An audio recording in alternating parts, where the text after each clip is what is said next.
뉴라이트라는 독배. 오늘 한겨레신문 김동조 씨의 칼럼 뉴라이트라고 하는 독배, 이거 꼭 소개해드리고자 합니다. 우리가 경험한 일본의 식민지 지배와 군사 독재의 공통점은 경제적 성과가 정치적 죄악을 압도한다고 믿는 사람들이 있다는 것이다. 그들은 자신들이 저지른 정치적 죄악이 실은 경제적 성과의 비용일 뿐이고 그 비용조차도 경제적 성과에 비하면 미미할 뿐이라고 생각한다. 식민지 지배로 조선 경제가 성장했다고 믿는 일본의 우익은 식민지 시절의 만행에 대해 진정으로 사과하지 않는다.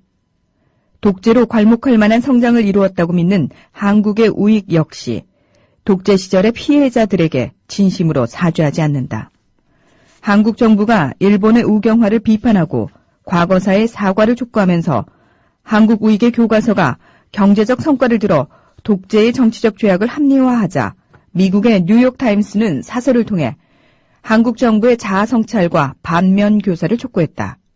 일본의 식민지 지배와 한국의 독재를 바라보는 세계의 객관적인 시선이다. 아니, 일본의 우익들이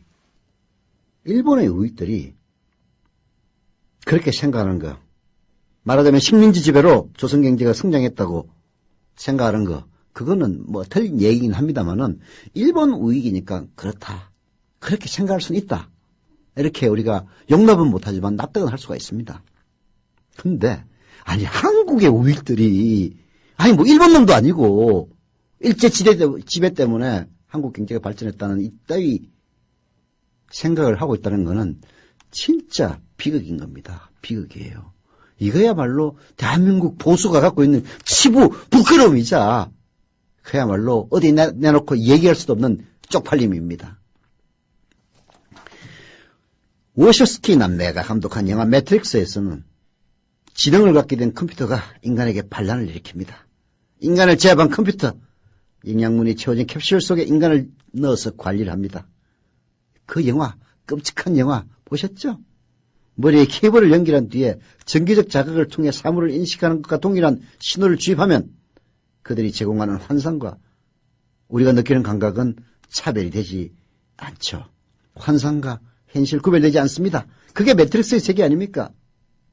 이제 인간은 노력하지 않고도 원하는 모든 육체적 쾌락과 정서적 행복 그리고 인간적 성취를 맛볼 수가 있습니다. 물질적 욕망의 잣대로만 본다면 인간은 그 가상의 세계를 탈출할 아무런 인센티브가 없습니다. 많은 인간들이 비루한 현실 대신 캡슐 속에서 근사한 환상을 택합니다.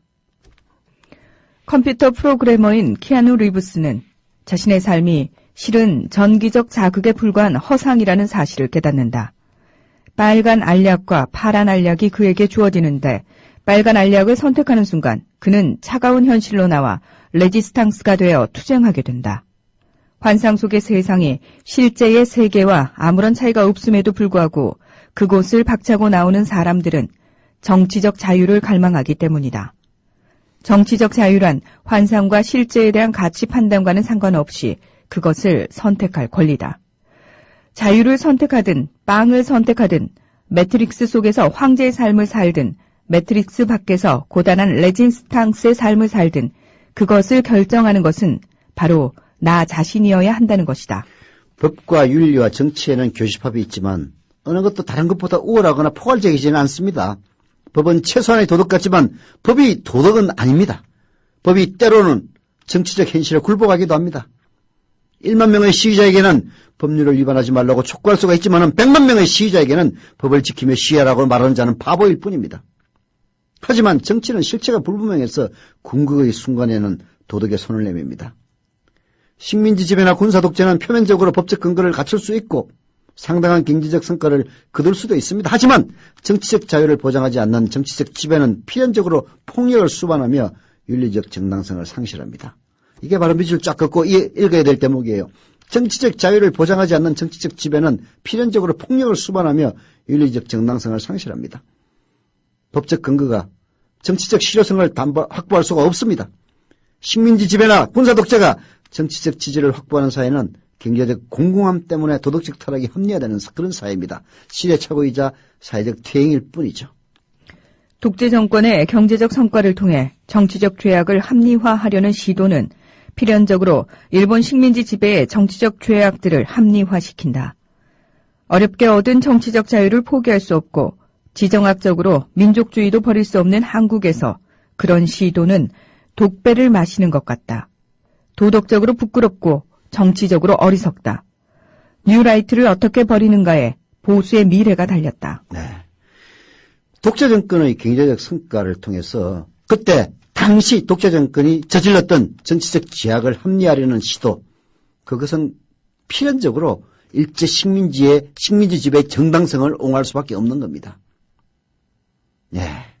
정치적 자유와 민족주의, 이 두 가지 토끼를 동시에 잡지 않는 한 대한민국의 뉴라이트란 이름의 보수는 결국은 국민들로부터 버림받을 것이다라는 이런 지적, 보수 위기를 맞은 자칭 보수들 정신 차려서 들으란 이야기입니다.